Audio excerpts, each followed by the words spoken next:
गिन्नी, मैंने अपनी वित्तीय डायरी में सब लिखा है, लेकिन क्या विजय? इससे मेरा व्यय तो कम ही नहीं हुआ। केवल व्यय को दर्ज करने से व्यय कम कैसे होगा?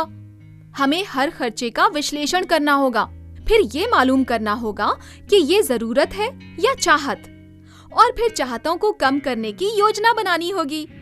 जरूरत और चाहत?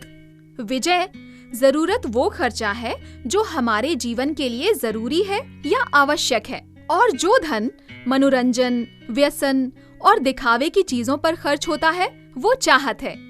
अच्छा, तो राशन, कपड़े, पढ़ाई का शुल्क, दवाई, ये सब आवश्यकताएं हैं।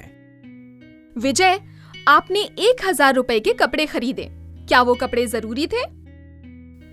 उस 1000 रुपए में मैंने 500 रुपए का एक रेशमी कुर्ता लिया था। पर आप कुर्ता पहनोगे कब? ये तो पता नहीं। फिर वो रेशमी कुर्ता चाहत है, और 100 रुपए की सिगरेट और 200 रुपए की श्रृंगार सामग्री भी। समझ गया। अगर मैंने 500 रुपए का कुर्ता, 100 रुपए की सिगरेट और 200 रुपए की प्रसाधन सामग्री नहीं खरीदी होती तो मुझे 800 रुपए की बचत होती। बिल्कुल सही। ये 800 रुपए किसी विपदा या अति आवश्यक कार्य में खर्च कर सकते थे या कहीं निवेश कर सकते थे। अति आवश्यक कार्य, जैसे कि पिछले साल मेरी माँ का इलाज, उसके लिए मुझे उधार लेना पड़ा था। निर्भर करता है आप खर्चे का वर्गीकरण कैसे करते हो। व्यय निश्चित और अनिश्चित दोनों ही हो सकते हैं। जैसे कि आपके दोनों बच्चों का विद्यालय का शुल्क 500 रुपए निश्चित है, पर दवाई और राशन का खर्च अनिश्चित है, इसलिए आपको ध्यान से चलना होगा।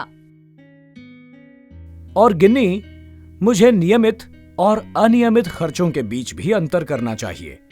जैसे कि बच्चों का शिक्षा शुल्क नियमित है, पर दवाई पर खर्चा अनियमित है।